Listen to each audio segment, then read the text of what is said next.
So, Todd, thanks for being on the show today, and just kind of want to let the viewers know a little bit of our background. We've known each other for quite a while, since I was a teenager, right? Met at Living Faith Church, and you were a youth leader, I think, at the time at the church, and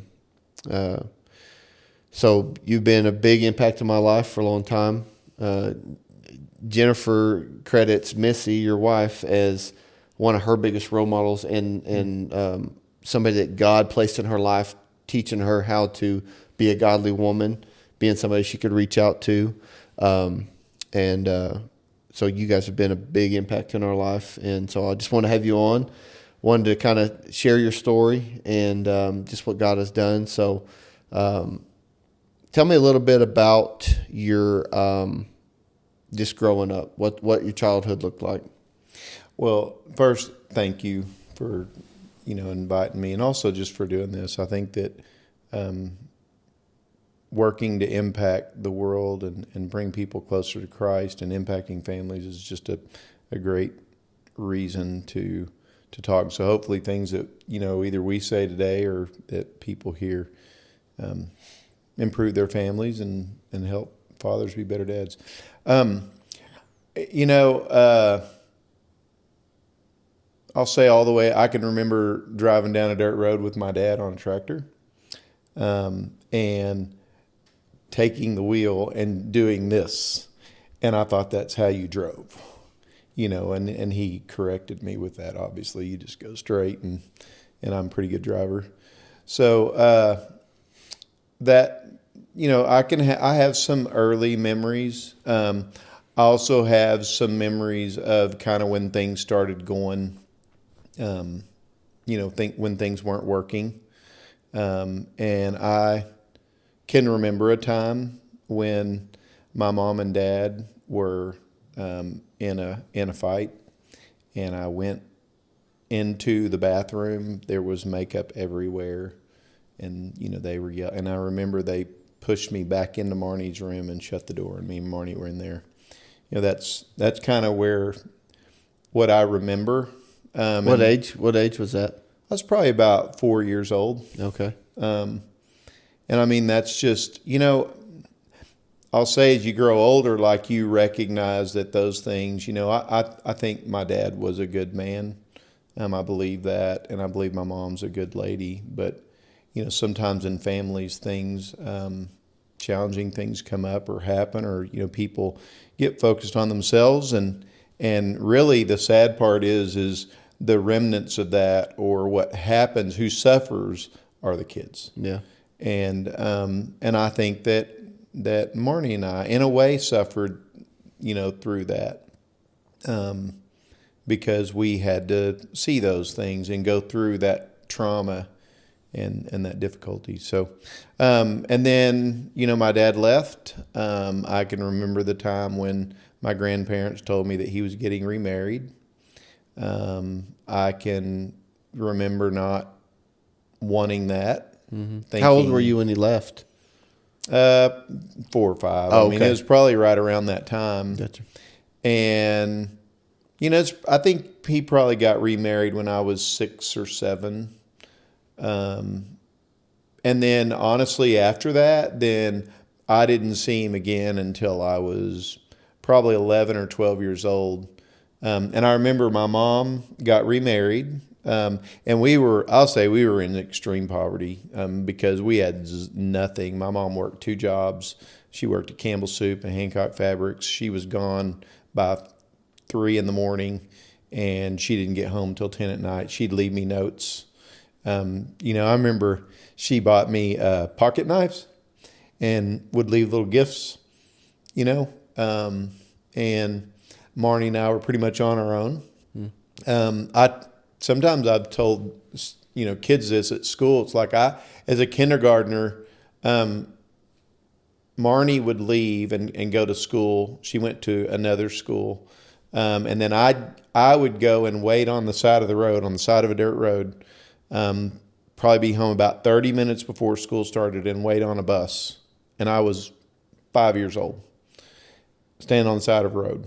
And then when I got home, I'd get home and I had about 30 to 45 minutes where when I got off the bus as a kindergartner, I went in the house and I was there until Marnie or my mom got home. And I guess these days they'd throw you in jail for that. But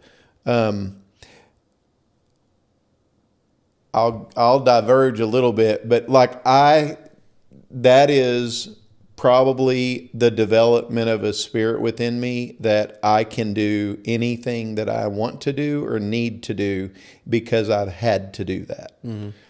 And so I don't want to discredit anyone in my life who's poured into me or helped me or been an encouragement to me. But I will say, not really having a father figure around, anything that's ever happened or done, along with great support from people, I've just had to do it myself. Yeah. So Marnie, which I know her as well, it's your sister, but Marnie's younger than you. Older. Yeah. Okay. So what's the age difference? I think it's 3 years. 3 years. She's not watching. Yeah, I think it's 3 years. But yeah, so the my stepdad or my dad got remarried. My mom ended up getting remarried when I was about 10 or 11, and literally we went from having nothing to having things that we needed. And so an example that I remember is I'd never been clothes shopping. And back in the day, you had jeans and they would put patches on the knees. And right after my mom got married, I'm thankful for Bob. He's been so good to me. But I remember we went clothes shopping and I was getting some shoes, and Marnie's like, you need these Nikes. And I'm like, I didn't even know what Nikes were. And I was like, I had Winner's Choice, and that was the Walmart brand. And I loved them because they had the Velcro that would go over, and I just loved them. And I'm like, I don't want Nikes. And she goes, no, you want Nikes. And I'm like, well, finally. So I got a pair. And then I was like, okay, I want Nikes. I figured out the difference. But, we went from literally, not having food, not having enough to eat at times, to, now I'm provided for as a child. And my mom worked extremely hard to give us everything we needed and wanted, but, it's hard when you're a single mom. Well, how old were you when your mom married Bob? I was about 11. I think it's around 10 or 11 when they got remarried. And so I was in third grade, and I remember my mom told me, hey, you're going to go by Lee. So I'm Todd Loftin, and it's kind of funny because there's people out there, if you say Todd Loftin, they have no idea who you're talking about. But so from third grade until I was a senior in high school, I went by Lee. Mm. And the reason that I did that is because Bob was going to adopt me, and that's what Mama told me, is you're going to go by this last name. And so my dad showed up one night, and I remember him and Bob sat outside and had whatever conversation. And I remember after that point, there was no more talk of adoption. Mm. And so, I mean, respectfully, like, again, I love Bob. I'll answer Todd Lee, but that's not my name. So that what's crazy is, until I was 11, my last name was Kilpatrick. So I have a really similar Dylan Kilpatrick. Yep, and then my mom, told me this other guy's my dad, and he wanted, he said if he was going to change or pay his child support, that my last name needed to be Phillips. Yeah, and so Mom got my name changed to Phillips. But that's I can imagine that there was probably a little bit of excitement when you thought carrying the name of a man, a father that would want you, mm-hmm. And being Lee, but probably maybe some hurt when that never happened. Did that bother you at all when you? No, because honestly, I went by it. I went by Todd Lee until I was a senior in high school, and honestly, I have a lot of pride in that name too. I literally named my son Riley in honor of that, because that's just a chapter in my life. It's a part of my life. I can't change it. What I can say, though, is that my family on the Loftin side, I respect and appreciate them so much too, and especially my grandpa, who had a tremendous impact on my life, because he was such a honorable man. He never really, I bet it was so hard for him to not say, hey, this is not right. But he held his tongue. He might have said something a time or two, but he was just always there for me. And part of the reason that, sometimes you get older and you realize, hey, this is really what it is. My last name is really Loftin. And so, I think it meant a lot to him, I'm sure, to as a senior, when I said, you know what, this is my last name and I'm going to go by this. But again, I think I honor both parts of my life. It's a bonus. I have two families. I'm a Lee, I'm a Loftin, and I honor, both sides. But it is challenging for kids when you're dealing with those things. You don't really know how to. You just, do what you think is right or what you're told. Yeah. So was Bob like a big part in your life? Did he really take on that fatherly role? Did you guys? He gave me a spanking one time. I think that's probably that just for even those that are step parents. I think those are really difficult circumstances for people to be in. It's ultimately not what God intended. And so I think what Bob did was the very best that he could. Like I said, he gave me a spanking one time. He only gave me one. I probably deserved a lot more. But I will say I always showed him respect. I always appreciated him. There wasn't anything in my life that I ever wanted for or needed that he didn't provide for me. And he, along with my mom, I want to give credit to her too. I think I have a strong work ethic, and it is because Bob Lee worked from sun up to sundown. When I got up in the morning at 6 in, he was working, and he didn't come home until 8 or 9 at night. I don't know, besides my mom, I don't know of anybody that worked any harder than Bob. And so from those standpoints, yeah, he was a great dad. But he's also, like, we'd go to the lake sometimes. We did some of that. He let me work on the farm and paid me. And I would, so I had a motorcycle. So when I was 14, I mowed lawns, and then I went to Bob. He wanted me to look him in the eye. He wanted me to ask him or request things. He wanted me to earn a certain, pay for part, and then I could ask him for part. So like I saved up $400 or $500, and then I went and said, hey, I'd like to buy a motorcycle. Here's the cost. Would you help me with that? And, he helped me buy the rest of that. Same thing with a four-wheeler. And then he paid my insurance on the cars and all that. As far as like a lot of conversations or, those kind of things, some of that side of being a dad, we really didn't interact a lot on that side. But So now you got 3 kids. Mm-hmm. Fast forward, you're married, and you're a doctor. It's actually Dr. Loftin, which I think is awesome. Yeah, I say I can do educational surgery. But so just in your career, you've chose school, but you've been I've been a teacher and a coach for 8 years, and then I get into administration, and so I'm in my 29 and a half year. I'll be finishing that at the end of this year. And your role right now is? I'm principal at Central Junior High. Okay. Yeah. So, which all your kids I've known since they were born. Mm-hmm. Riley, your oldest son, is recording a podcast for us right now. Yeah. But, it's obvious that you have taken the role of being a husband and a father very seriously, raised your kids in church, yeah, leaned on God for guidance. But just talk about that role of balancing with, because when to become Dr. Loftin, that's a lot of schooling, a lot of time spent with work. Work probably easily tries to consume a lot of your time, but then you got a wife at home, you got kids at home.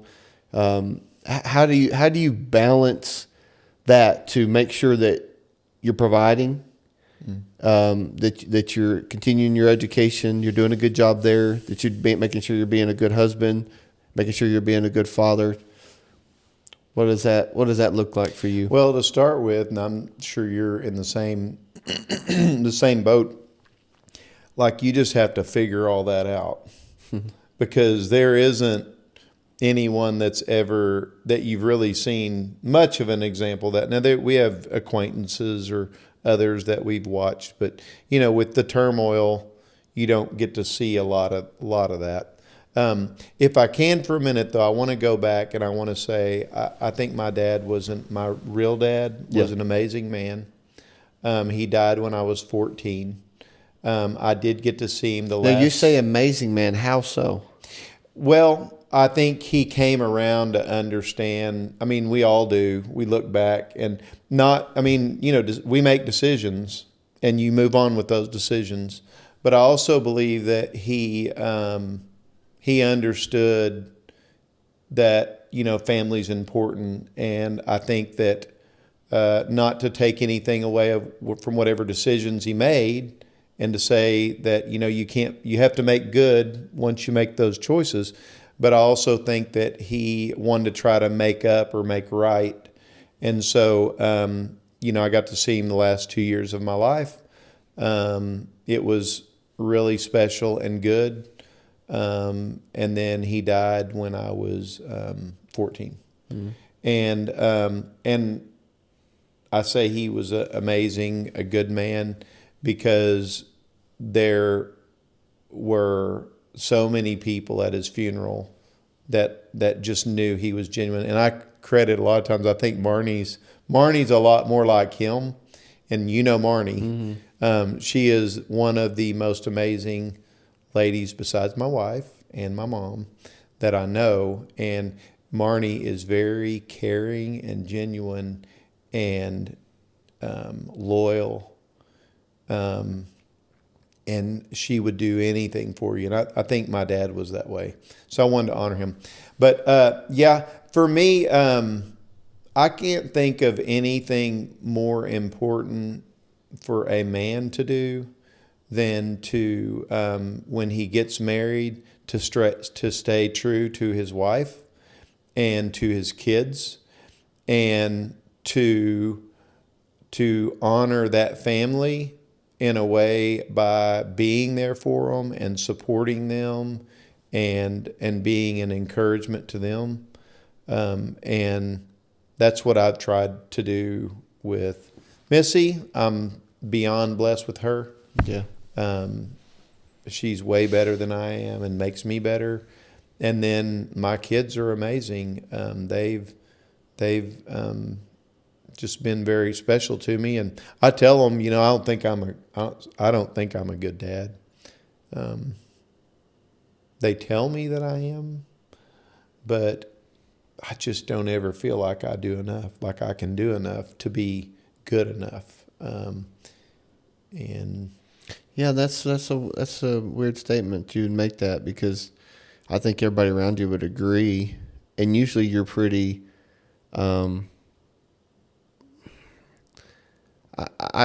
usually you're pretty well knowing of what is right and wrong.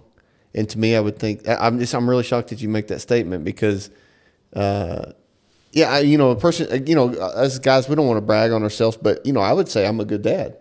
I mean, especially to compared to what I was, the dads that are, the men that I had in my life, other than my grandfather. My grandfather was a wonderful man, but I wouldn't say I wouldn't claim I'm the best dad or anything, but I would say I was a good dad, but I'm curious why you would say, why you think that why you would even make that statement that you don't think you're a good dad. The reason that I say that, there's probably a lot of areas in my life where I think that. I always think I can do better. I always feel like I should be doing more. And I've actually, to justify it in my mind, I've decided that if I always feel that way, then I must be like that. I must be doing some good things because I want to do better. I don't know if that makes any sense. Sometimes I think that if you're always questioning yourself, then it drives you to be better. And so I don't know if this is entirely accurate. It's going to be a little bit contradictory what you just said, but anybody that is really good at anything thinks always they don't believe they are doing enough. Yeah. And so I try to take that as like I can always do more. Sure. So maybe that's why I'd say. So you're a good dad, but you feel like you could do better. Yeah, and I look back and think, man, I wish I'd have done this or that. Like I was really hard on Riley. I mean, he'd tell you that. Maybe not hard enough on Reese. I don't know.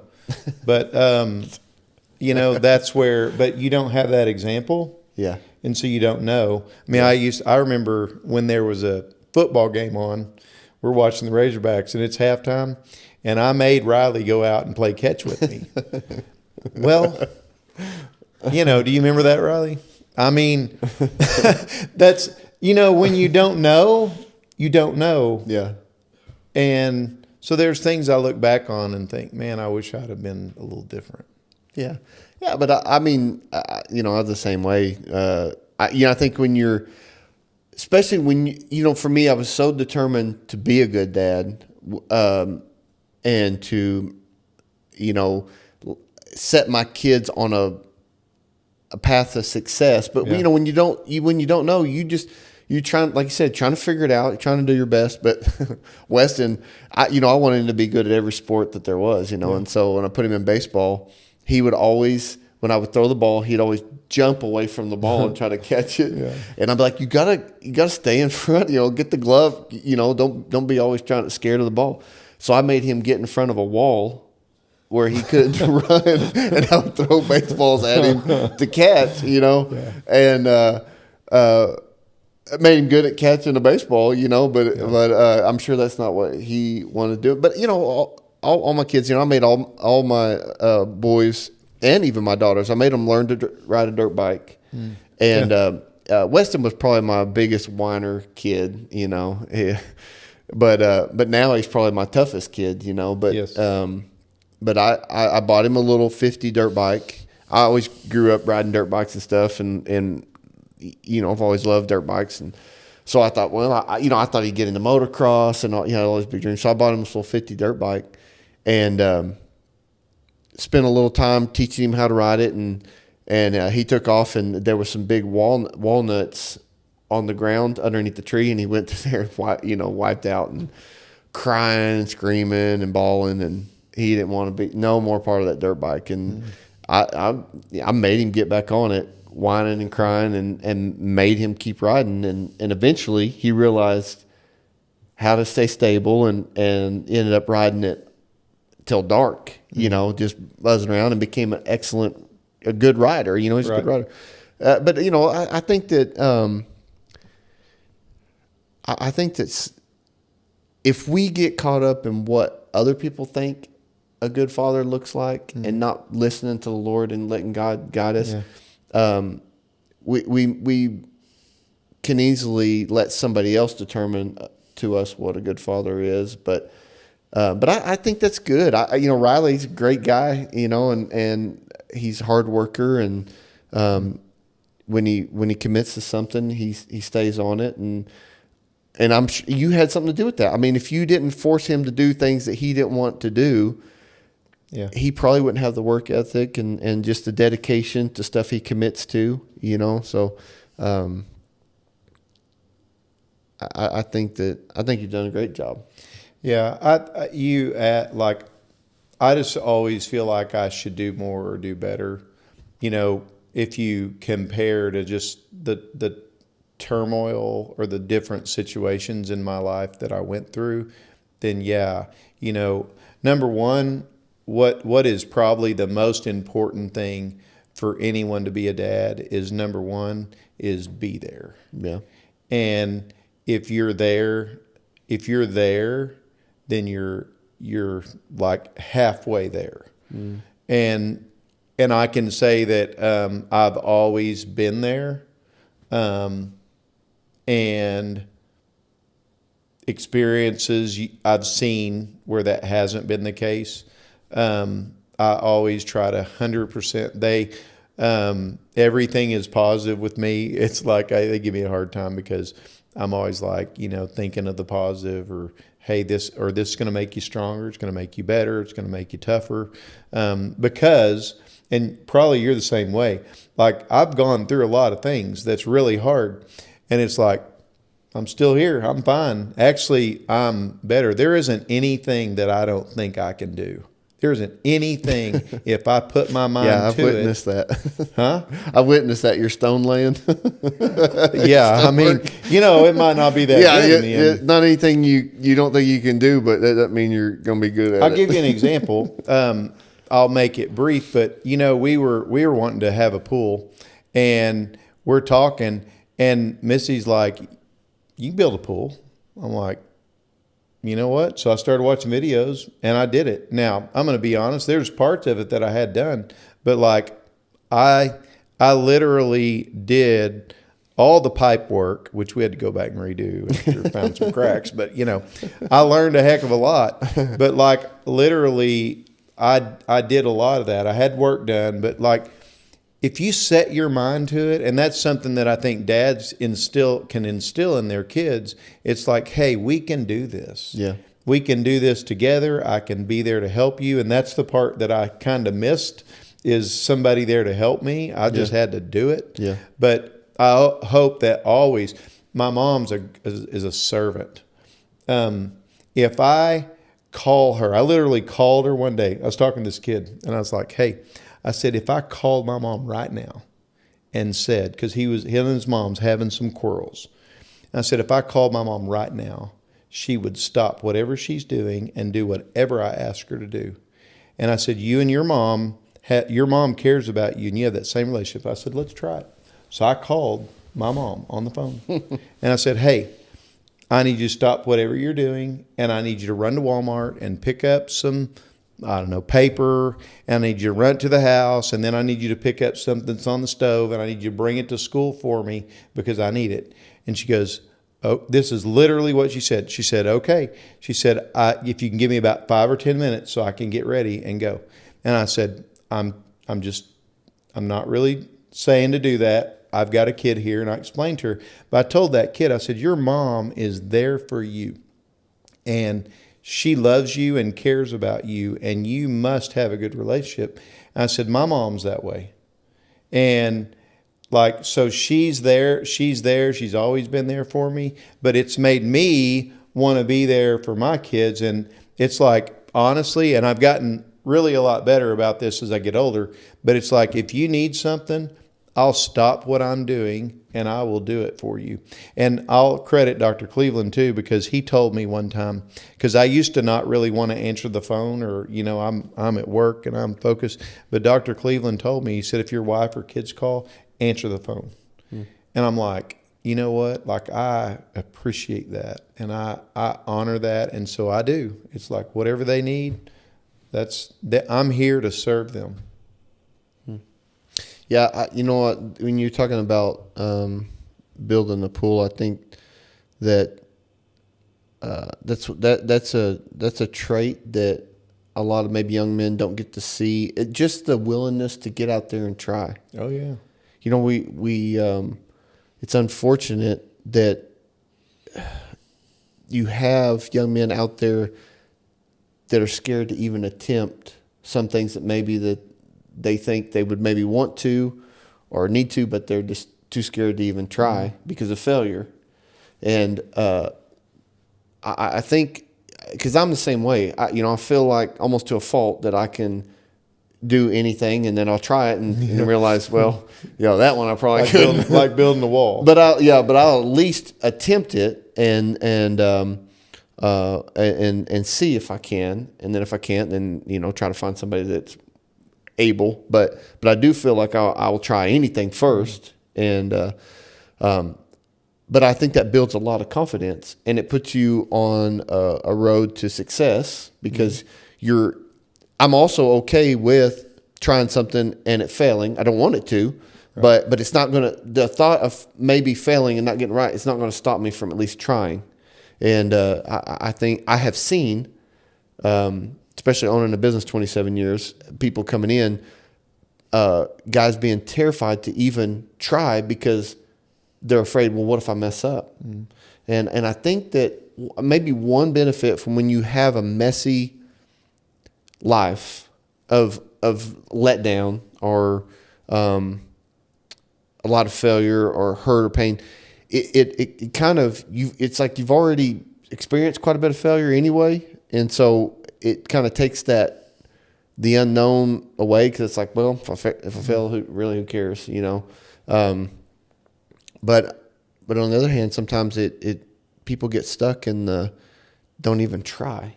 Well, what's the worst that can happen? Yeah. It's like that's a lot of times my thoughts is, what, if I try this, what's the worst that can happen? But I think in two ways. One, I've learned to persevere through that and just go, I've had to do it anyway, so I'm just going to figure it out and do it. But I also will say, and I don't know if this is true for you, but like I can also credit Steve Long, Steve. I can work on cars and I can fix cars because of being around Steve. Steve had to fix his. I was right out there with him, and I learned I can change parts and do all that. And honestly, how thrifty I am. So a lot of times it's like if I can do it, then I'm going to do it. Sometimes to a fault. Yeah. But I will say that for those of you out there, number one, are there people that you can connect with or credit in your life that do pour some things? So maybe I didn't have like a dad that was always there, that we went fishing and did all these things together. No discredit to Bob or even my dad, but that's just the way it is. Yeah. But are there people that did step into your life that maybe fulfilled some of those roles? Yeah. And I honor them because there are things that I did pick up from them that that I'm able to do. And I'm glad you brought that up because I've gotten on to other people's kids at church or at a playground or something, and I truly have the feeling if a parent is not around and the kid's there, I'm going to act like their dad. Like I feel like I'm responsible as a father to anybody that's around. Now I know they're not my kids or anything, but really it's truly out of love for kids. Yeah. The kids that don't have a discipline or they don't know. I have no problem taking on that role. Yeah. But what is really important for us as men, being fathers, is when God does put kids or people into our life that need a good, godly father figure, that we see that opportunity that God's presented and to show somebody love, tell them they're good enough to however that looks. Obviously you're not their dad, but you can be like you said, a positive influence and step in and say, hey man, I'm here for if you need just somebody to talk to or encouragement. For me, it's big on my heart to, the Teen Challenge. I love going there and speaking to, I just relate to them. Right. I relate to anybody that's just struggling or maybe feeling alone or, and it just feels good to tell them, man, I'm proud of you. I think you're a great young man or young woman and try to fill them with value, that God has filled me with. And I've seen you do that. I think that's probably why God has put you in a role to being around children, because you are a great encourager. God's given you a lot of wisdom to relate life issues and to challenge people to think about, like you said, well, let's look at the positives. Let's not just get stuck in the negative. But I, kind of expand a little bit more of just how you feel like God has opened up that opportunity at school. Like, why you obviously got to love it because you, I do. You've spent half your life in learning. Well, and some people, there are people that probably do it, and maybe they don't like it that much. I don't know. There's not a lot of people like that, though. I'll say we have amazing teachers that pour into kids every day, not just at my school, but at public schools and even private schools and charter schools and even homeschools across America. Teachers, administrators, people that work in the school have a tremendous opportunity to make a difference. But one of the sayings that I stick with always is everybody needs somebody to believe in them. Mm-hmm. If anyone ever is at a point where they don't believe they have anyone that believes in their purpose and their promise and their abilities, I think that's when things get really scary. And so one of the things that I always try to instill in any of the kids that I'm around is I believe in you. I believe in the good in you. I see you have a place and a purpose in life and you have value. And I love communicating that, and I believe it. There isn't any young man or young lady that I don't believe can do good in life. Mm-hmm. And so everybody needs somebody to believe in them. And I enjoy the interactions with kids. I enjoy the things that they do wrong because it's an opportunity to work with them to make better choices that I know is going to lead to a better future.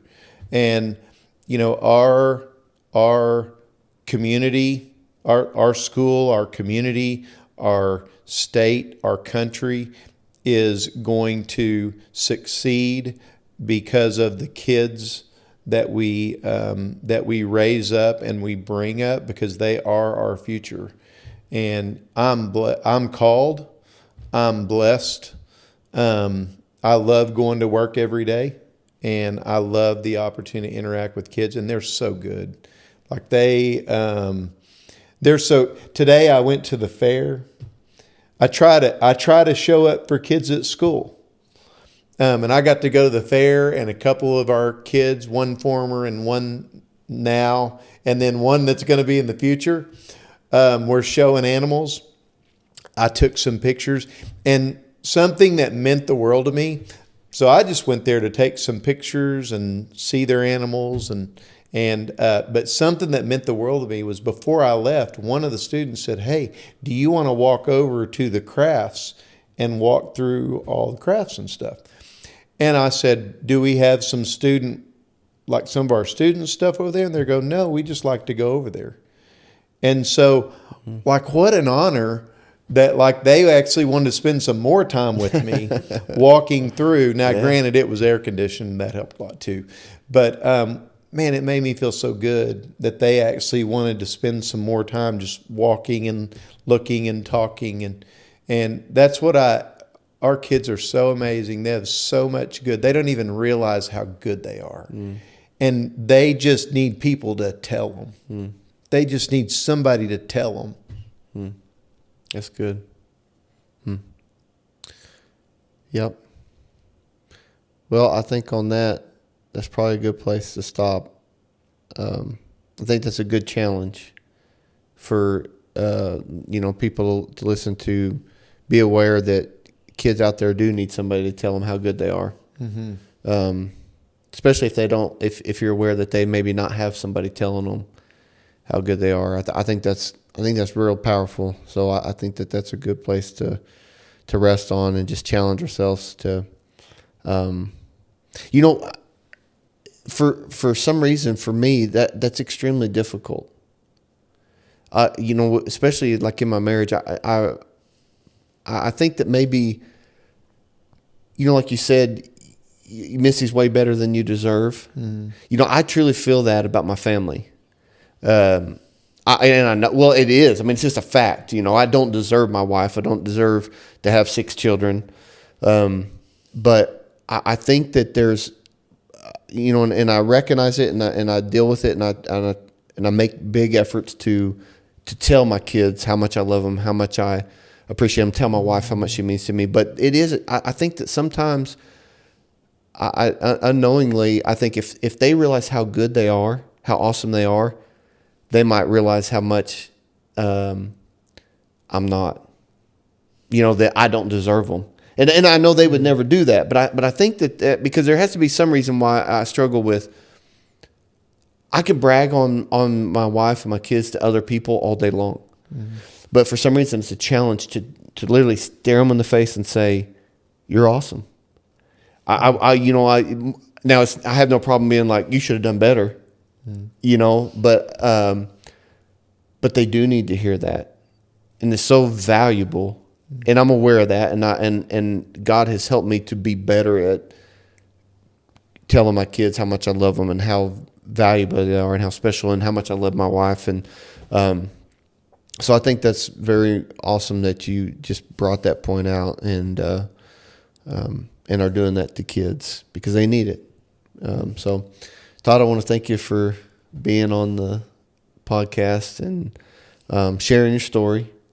And I think it's a testament to you just allowing God to use you, how messy it might look sometimes, and feeling inadequate. Maybe, like you said, sometimes you don't feel like you're a great dad. Maybe not feel like you're a great husband, but you are. You're doing a great job, and you're letting God lead you, and just your wife and your kids are a testament to that. They love and adore you, and your kids that you're around in school. Anytime I mention you to people that know you, they always have good things to say. They always hold you in a high standard. And so, and I do as well. Personally knowing you, you've been a great friend to me. I know that when I was younger, you probably, might have been a little annoyed with how I was, but you've always been a great guy, and appreciate you and appreciate you being on here. And yeah, it was good. I've enjoyed it, and it's an honor, and it's helped me. It's been a good thing for me to be here and kind of process through some of that. So I just want to keep growing and keep being a good dad, and hope maybe something that we talked about, maybe it sparks something in someone out there and puts them on an even better path. Awesome. So I want to challenge people that are listening to this podcast. I think one of the most valuable things that Todd spoke about is how that just knowing that kids are good, knowing that people, and not even kids, just people in our lives that God has put it, that there is good in them, and it needs to be highlighted. They need to be proud of that. They need something to grab hold on, to grow off of. So I want to challenge you that anybody in your life, just make it a point to brag on them, to tell them how much you appreciate them, tell them how great they are, maybe even write them a note, or your kids, your wife, your husband, just how valuable they are, how much they mean to you, and how proud of them you are. I think that will really uplift them, give them something to build off of to even be better. Guys, thanks for watching today. On our next episode, we're going to be talking with Eric Blanton. He is a man that grew up as a small child in the church. His dad was actually a pastor. But in that, he found himself addicted to alcohol almost to a point to where it took his life. But in that moment of feeling hopeless and feeling like there was no hope, God spoke to him, and in that moment changed his life forever. Thanks for watching, and we'll see you on the next one.